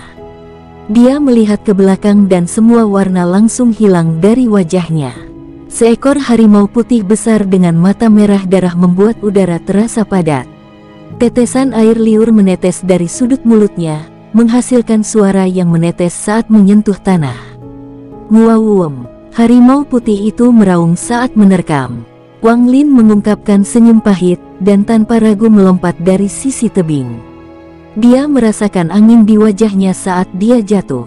Dia tidak bisa membantu tetapi mengingat tatapan di mata orang tuanya, serta semua kerabat yang mengejeknya. "Ayah, ibu, anakmu tidak mendengarkanmu. Ini selamat tinggal." Dinding tebing ditutupi oleh banyak cabang. Tubuh Taizu terpotong oleh cabang saat dia jatuh dengan kecepatan sangat tinggi. Beberapa saat kemudian, di tengah penurunan, Taizu merasakan kekuatan yang sangat besar menariknya. Wang Lin tidak memiliki kendali atas tubuhnya saat kekuatan menariknya. Sebelum dia menyadarinya, dia berada di dalam gua yang telah diukir di dinding tebing. Dia merasakan kekuatan besar terus-menerus menarik tubuhnya ke dinding. Setelah sekian lama kekuatan itu akhirnya menghilang dan dia jatuh dari dinding. Dia butuh waktu lama untuk sadar kembali. Saat Taizu berjuang untuk bangkit kembali, dia melihat pakaiannya robek dan tubuhnya tergores oleh cabang ranting. Nyeri datang dari lengan kanannya yang bengkak. Tetesan besar keringat mengucur, menempel di setiap bagian tubuhnya. Wang Lin menyentuh lengannya, tetapi dia tidak tahu apakah tulangnya patah. Cedera itu pasti didapat saat dia menabrak dinding. Taizu pucat saat dia bangun dan melihat sekelilingnya. Dia menemukan bahwa dia berada di gua alam kecil. Sinar matahari mengintip melalui pintu masuk gua, menampakkan lantai yang tertutup tulang burung dan hewan. Di dinding di belakangnya ada lubang hitam seukuran kepalan tangan. Dia tidak tahu seberapa dalam lubang kecil ini, tetapi setelah diperiksa lebih dekat, satu misteri terpecahkan. Daya tarik yang sebelumnya menghisapnya ke dalam gua berasal dari lubang ini. Hewan-hewan yang memiliki tulang berserakan itu tersedot seperti dia dulu. Pengisapan dari lubang harus dilakukan secara spontan. Saat dia muncul di depan gua ini selama kejatuhannya, lubang misterius menariknya masuk dan menyelamatkan hidupnya. Taizu, menahan penderitaan di lengan kanannya, hendak keluar dari gua ketika tulang-tulang di tanah tiba-tiba mulai bergerak menuju lubang. Dia dengan cepat berguling ke sudut gua tanpa jeda sesaat saat dia merasakan angin di belakangnya. Daya isap yang tak terbayangkan tiba-tiba datang dari lubang kecil itu. Semua tulang bergetar saat terbang menuju lubang. Beberapa tulang yang lebih besar tertancap di dinding lubang kecil. Pada saat itu, seekor burung tersedot saat terbang melewati pintu masuk gua. Itu mendesis di udara sampai berceceran di dinding gua. Setelah sekitar 1 jam, Gaia berhenti menarik. Wang Lin menatap nyeri pada mayat burung yang baru saja meninggal. Dia tidak menggerakkan tubuhnya sama sekali, hanya duduk diam, sambil menghitung waktu. Setengah jam kemudian, penyedotan dimulai lagi, ini berulang beberapa kali. Wang Lin telah memahami waktu lubang penyedotan yang aneh. Itu akan mulai menghisap setiap 30 menit selama 60 menit. Memanfaatkan celah waktu antara penyedotan, Wang Lin dengan susah payah merangkak menuju pintu masuk gua. Saat dia melihat ke bawah, dia tidak bisa membantu tetapi mengungkapkan senyum pahit. Di bawahnya ada hutan, dan tanah yang nyaris tak terlihat ditutupi bebatuan. Tebingnya sangat curam, tidak mungkin dia turun dengan lengannya yang patah. Jarak dari tanah diukur lebih dari beberapa puluh meter. Jika dia mencoba melompat, itu pasti akan menjadi akhir. Tas berisi makanan tertinggal di puncak gunung tanpa ada cara baginya untuk mengambilnya. Saat ini makanan adalah masalah terpenting yang harus dia selesaikan. Saat dia merenung, dia tiba-tiba teringat waktu hisap dan bergegas kembali ke sudut gua. Waktu di dunia luar sepertinya berlalu dengan cepat. Wang Lin bisa merasakan tubuhnya semakin lemah dan semakin lemah. Dia tidak punya perasaan di lengannya, itu benar-benar mati rasa. Dia tersenyum pahit saat dia berkata pada dirinya sendiri, terjebak di sini berarti kematian yang lambat, tapi melompat ke bawah akan menjadi kematian instan. Dia melihat mayat berdarah dari burung yang tersedot tadi. Dengan sedikit ragu, dia berjalan mendekat, mengambilnya, dan dengan enggan menggigitnya. Rasanya sangat mengerikan. Dia menghembuskan napas saat daging mentah di mulutnya membanjiri indranya, tapi kemudian terus memakannya. Dia hampir tidak mengunyah dagingnya, memilih untuk menelannya hampir utuh. Taizu merasakan kehangatan memasuki perutnya saat perutnya bergolak. Dia memakan burung itu dengan cepat dalam gigitan besar, lalu dia berdiri dan menarik napas dalam-dalam agar dirinya tidak memuntahkan semuanya. Dia melemparkan sisa-sisa burung itu ke samping dan duduk di dinding gua. Pikirannya berkelana, sesaat memikirkan orang tuanya, sesaat memikirkan paman keempatnya, sesaat memikirkan wajah mengejek kerabatnya, dan satu saat ia bahkan memikirkan tentang mata dingin pria paruh baya berbaju hitam dari sekte Yue. Dalam keadaan kesurupan, Wang Lin melihat bangkai burung yang setengah dimakan. Tanpa mengedipkan mata, dia mengambil mayat untuk diperiksa lebih dekat. Dia melihat bahwa di dalam bangkai burung itu ada manik-manik merah seukuran bayi pertama. Dia sangat terkejut saat mengeluarkannya dari bangkai. Mengapa ada manik-manik di tubuh burung ini? Jantung Wang Lin berdebar-debar saat memikirkan sebuah buku yang pernah ditunjukkan oleh guru di desanya. Beberapa hewan hidup sampai jauh lebih tua, dan sesuatu yang disebut dantian akan terbentuk di dalam tubuh mereka. Jika seseorang memakan dantian, hidup mereka akan diperpanjang, dan kekuatan mereka akan meningkat. Bahkan anggota badan yang telah dipotong akan tumbuh kembali. Ketika dia mendengar deskripsi itu, dia tidak mempercayainya, dan diam-diam mencemoohnya. tetapi sekarang dia tidak bisa tidak percaya pada mitos dan legenda sedikit lagi setelah bertemu dengan makhluk abadi. Jantung Wang Lin berdebar-debar cukup keras untuk terbang keluar dari dadanya. Jika manik ini benar-benar seperti dantian yang dijelaskan dalam buku, memakannya tidak hanya akan menyembuhkan luka-lukanya dengan cepat, tetapi juga membuatnya mudah untuk meninggalkan tempat ini. Bahkan lulus tes untuk bergabung dengan Heng Yue Sekte harus dimungkinkan, setidaknya dia akan bisa lulus tes ketekunan. Tapi manik itu sangat keras, dan sepertinya tidak bisa dimakan. Dia menggunakan beberapa kain compang-camping di tubuhnya untuk membersihkannya, mengembalikan warna aslinya. Manik abu-abu, dengan 5 awan terukir di atasnya, terungkap. Itu terlihat sangat tua. Wang Lin sangat kecewa, tidak mau menyerah. Dia menggigit manik-manik itu, lalu diam-diam menertawakan dirinya sendiri. Taizu, kamu terlalu delusi. Bagaimana mungkin beberapa burung acak yang kebetulan terbang memiliki dantian? Wang Lin menghela nafas. Di luar sudah gelap. Dia merasa lelah dan tertidur dengan manik-manik di sampingnya dan tulang binatang menutupi lantai. Karena sekarang sedang turun, suhu turun sangat cepat, terutama di daerah pegunungan. Udara dingin memasuki tubuh Wang Lin. Dia meringkuk, dan malam berlalu dengan cepat. Keesokan paginya, sinar matahari mengintip dari luar gua saat matahari terbit. Beberapa tetes embun berkilau keluar dari manik-manik di sisi Wang Lin. Saat embun berkumpul, itu menetes ke tulang-tulang di dekatnya. Setelah beberapa saat, Wang Lin bangun.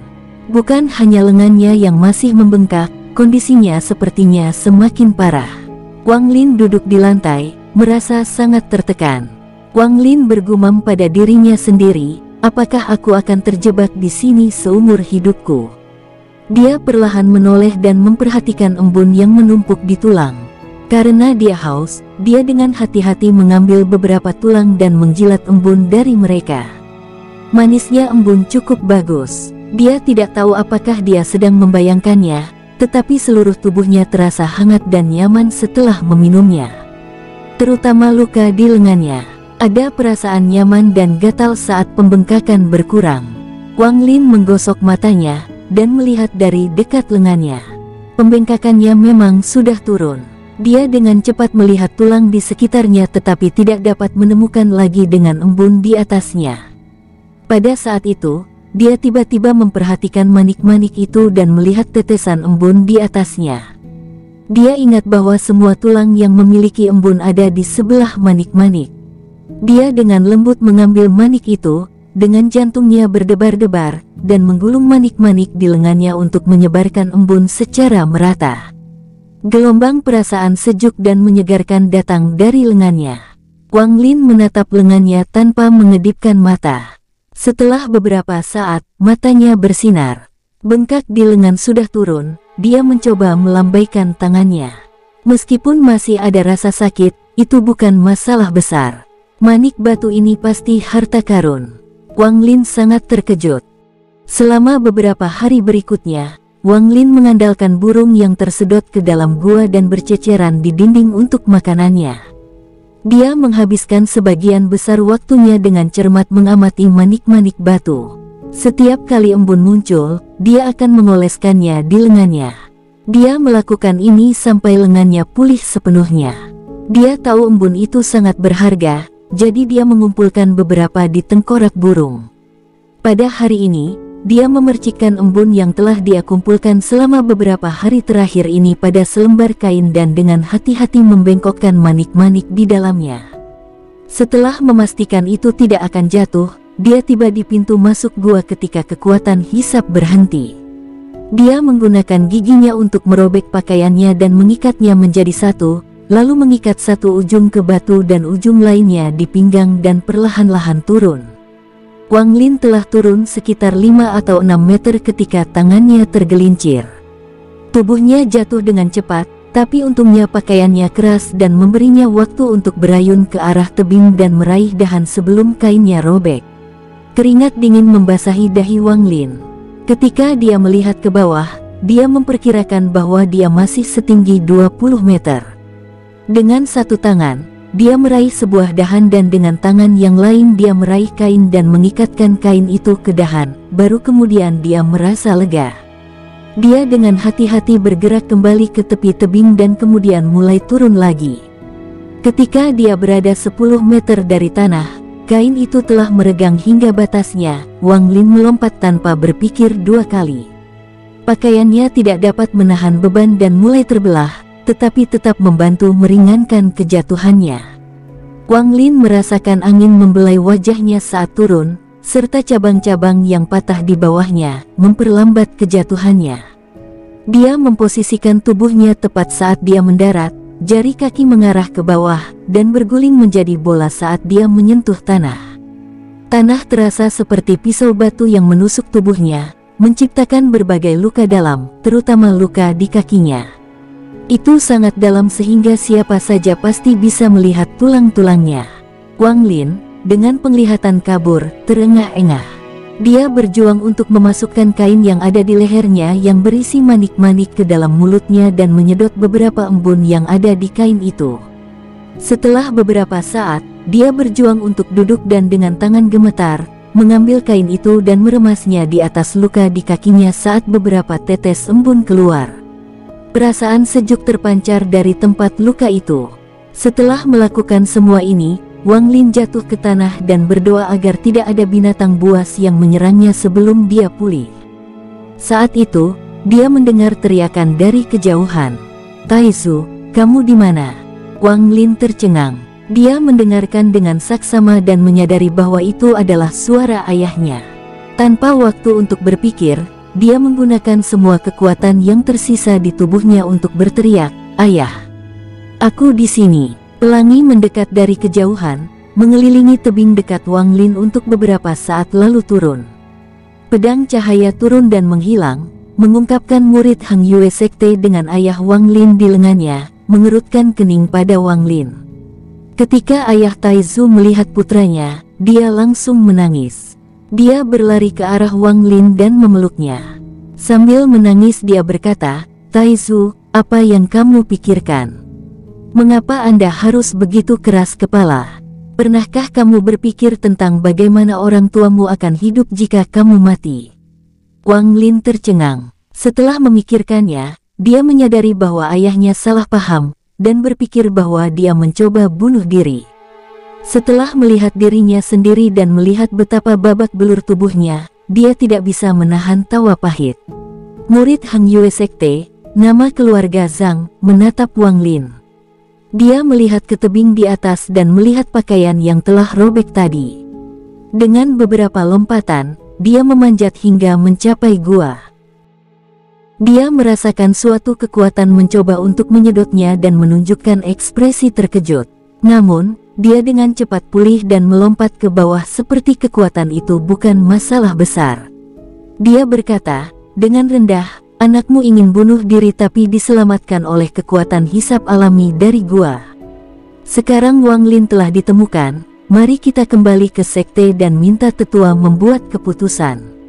Murid Hang Yue Sekte menggulung lengan bajunya, meraih putra dan ayah dengan cepat meninggalkan tempat itu. Setelah beberapa saat, mereka sampai di kaki gunung sekte Hang Yue, lalu menaiki tangga dan mendekati puncak. Kembali ke sini seperti ini menyebabkan perasaan Wang Lin campur aduk. Di puncaknya, ada banyak orang dengan ekspresi jelek. Murid Zhang dengan cepat mendekati salah satu dari mereka dan membisikkan sesuatu. Alis lelaki tua itu berkerut dan berkata dengan suara dingin, "Sejak orang itu ditemukan, kirim dia ke ruang tamu untuk menyatukannya kembali dengan ibunya." Di dalam kamar, ketika ibu Wang Lin melihat putranya, dia langsung menangis dan berlari untuk memeluknya. Setelah mendengar dari orang tuanya, dia akhirnya tahu apa yang sedang terjadi. Ketika dia lari dari rumah, orang tuanya kembali ke keluarga Wang untuk mencari paman keempatnya. Mereka bertiga mengkhawatirkan keselamatannya, jadi mereka pergi mencari ayah Wang Zuo. Dengan tekanan paman keempatnya, ayah Wang Zuo dengan enggan meminta anggota keluarga untuk membantu meminta bantuan dari sekte Hang Yue. Ini adalah pertama kalinya Hang Yue Sekte menemukan sesuatu seperti ini, memilih untuk mengabaikannya pada awalnya. Namun, alasan mengapa Wang Lin kabur dari rumah adalah karena tidak diterima di Sekte Hang Yue. Meskipun Sekte Hang Yue tidak peduli tentang kehidupan dan kematian manusia, jika dia benar-benar mati dan berita tentang itu menyebar ke desa-desa terdekat, orang tua tidak akan ingin anak-anak mereka mencoba memasuki sekte tersebut. Khawatir tentang masa depan, mereka mengutus beberapa murid untuk mencari di daerah tersebut. Ayah Wang Lin masih khawatir, jadi dia mengikuti mereka. Dan itulah yang menyebabkan keributan di hadapannya. Setelah beberapa saat, seseorang mengirimkan obat. Ibu Taizu dengan tergesa-gesa berterima kasih kepada orang yang mengirimkannya, dan dengan hati-hati memberikan obat itu kepada putranya. Ini memang obat yang diproduksi oleh Sekte Abadi. Efeknya sangat bagus. Setelah meminumnya, Wang Lin merasa bahwa dia telah pulih cukup banyak, dan lukanya mulai berkurang. Orang tua Wang Lin tak henti-hentinya memberikan kata-kata penghiburan padanya. Dia ingin menjelaskan semuanya kepada mereka, tetapi dia tidak yakin apakah mereka akan mempercayainya. Pada saat itu, di Aula Hang Yue Sekte, beberapa tetua sedang duduk mendengarkan murid Zhang menjelaskan bagaimana dia menemukan Wang Lin. Di ujung meja panjang itu, seorang pria berwajah merah berkata dengan tidak puas, "Apa hubungan hidup dan mati seorang yang fana dengan yang abadi seperti saya? Lihatlah sekte abadi lainnya, yang mana di antara mereka seperti kita yang mengirim orang untuk mencari seorang anak yang mencoba bunuh diri karena dia tidak terpilih. Ini memalukan." Di sebelahnya, seorang pria paruh baya dengan wajah dingin berkata, "Apa yang dikatakan tetua Ma benar. Di semua sekte di negara bagian Zhao, hanya sekte Hang Yue kami yang seperti ini. Tetapi jika anak itu benar-benar mati di pegunungan kita, orang tua akan takut anak-anak mereka semua akan mencoba bunuh diri jika ditolak. Lalu, siapa yang berani mengirimkan anak-anak mereka kepada kami?" Seorang lelaki tua berjubah menyesap teh dan berkata perlahan, "Pada kenyataannya, bukankah karena sekte Hang Yue kita telah menolak sehingga kita harus memilih murid yang cocok untuk kultivasi dari manusia? Jika itu 500 tahun yang lalu, siapa yang peduli apa yang manusia pikirkan?" Akhirnya, seorang tua yang penuh keriput menghela nafas dan berkata, "Jika pemuda ini pernah mencoba bunuh diri, dia bisa mencoba bunuh diri lagi. Untuk mencegah masalah ini berlanjut, mari kita buat pengecualian dan terima dia sebagai murid." Setelah dia selesai berbicara, dia melirik pria paruh baya itu. Orang tua berwajah merah itu mengerutkan kening dengan ketidakpuasan dan berkata, "Elder Li, apakah Hang Yue sekte kita benar-benar akan tenggelam begitu rendah? Untuk membuat pengecualian bagi kehidupan dan kematian makhluk hidup." Elder Li membuka matanya dan berkata dengan suara dingin, "Elder Ma, Tetua Agung menyuruh saya untuk menangani masalah ini. Jika tidak ditangani dengan benar, dan sampah ini mencoba bunuh diri untuk kedua kalinya dan orang tuanya menyebar bahwa kita memaksa anak mereka untuk bunuh diri, bukankah itu lebih memalukan? Jika Anda bersedia bertanggung jawab atas masalah ini, maka saya akan membiarkan Anda menanganinya." Pria paruh baya itu dengan cepat mencoba untuk berdamai dan berkata, "Tidak perlu berdebat. Mengapa kita tidak membiarkan dia menjadi murid dulu, kemudian setelah 8 atau 10 tahun, ketika dia gagal untuk terus berkultivasi, kita dapat mengirimnya kembali dan tidak akan ada masalah." Orang tua berjubah menjawab, "Jika pemuda lain mengikuti, apa yang akan kami lakukan?" Pria paruh baya itu terkekeh dan berkata, "Ini adalah tugas yang mudah. Setelah ini, kami telah mempelajari pelajaran kami. Ketika kita mengecewakan orang di masa depan, kita harus menanamkan gagasan untuk tidak bunuh diri dan itu akan menyelesaikan masalah ini. Adapun Wang Lin ini, karena masalahnya sudah sebesar ini, mari kita anggap saja dia sebagai murid. Satu murid tambahan tidak masalah." Selain Tetua Li, dua tetua lainnya memandang dengan serius ke pria paruh baya, dan tidak mengucapkan sepatah kata pun. Pria paruh baya itu tersenyum dan berpikir, "Oh Wang Lin, saya telah membantu semua yang saya bisa. Saya telah membayar Anda untuk potongan logam yang diberikan paman keempat Anda kepada saya. Saya sangat penasaran bagaimana manusia bisa mendapatkan jenis materialnya. Apa yang pria paruh baya tidak tahu adalah bahwa paman keempat Wang Lin telah membelinya dari seorang pandai besi. Dia telah melihat banyak hal, dan begitu dia melihatnya, dia tahu itu tidak normal. Kali ini, untuk membiarkan Tai Zu bergabung dengan Heng Yue Sekte, dia membawanya keluar. Adapun untuk apa logam itu digunakan, dia tidak tahu. Sepotong logam mengubah nasib Wang Lin. Ketika berita itu sampai ke Wang Lin, dia tidak bisa mempercayainya. Dia entah bagaimana diterima sebagai murid tanpa alasan yang jelas. 2 hari kemudian, dia melihat orang tuanya pergi dari sekte Heng Yue. Setelah melihat kegembiraan di wajah orang tuanya, dia memutuskan untuk serius berkultivasi di tempat itu. Namun, cara berpikirnya berubah setelah orang tuanya pergi. Dia diam-diam dipanggil ke tempat di mana para murid mendapatkan pekerjaan. Mereka ditugaskan dan melihat seorang pemuda yang tampak licik. Wajah pemuda itu penuh penghinaan. Dia menatapnya dan tertawa. "Jadi, Anda adalah Wang Lin, anak yang menjadi murid dengan bunuh diri itu." Wang Lin diam-diam melihat pemuda yang menantangnya. Pemuda itu mencibir, "Nak, mulai besok pagi kamu datang kepadaku untuk bekerja. Tugas Anda adalah mengambil air, tidak kurang dari 10 tong sehari. Jika Anda tidak dapat menyelesaikan pekerjaan itu, maka tidak ada makanan untuk Anda, dan jika Anda melanjutkan selama 7 hari maka saya akan memberitahu para tetua untuk mengusir Anda dari sekte. Ini pakaianmu. Ingat, murid kehormatan hanya bisa memakai abu-abu. Setelah Anda menjadi murid sejati, Anda akan diberi warna lain." Setelah dia selesai berbicara, dia melemparkan pakaian itu ke Wang Lin dan menutup matanya. Wang Lin mengambil pakaiannya dan bertanya, "Di mana saya tinggal?" Pemuda itu bahkan tidak membuka matanya dan dengan santai berkata, "Pergi ke utara sampai kamu melihat deretan rumah. Berikan lencana Anda kepada murid di sana dan mereka akan memberi Anda kamar." Wang Lin pergi dan menuju utara untuk mencari rumah yang akan ditempatinya. Pemuda itu membuka matanya dan berkata, dengan jijik, bergantung pada bunuh diri untuk bergabung, dia benar-benar sia-sia. Saat berjalan di sekte Heng Yue, Wang Lin melihat banyak murid mengenakan seragam abu-abu terburu-buru dengan wajah pucat dan dingin. Beberapa memiliki alat di tangan mereka dan mereka semua terburu-buru. Setelah berjalan lurus beberapa saat, dia melihat deretan rumah. Ada lebih banyak murid berbaju abu-abu di sini, tetapi mereka hampir tidak berbicara satu sama lain.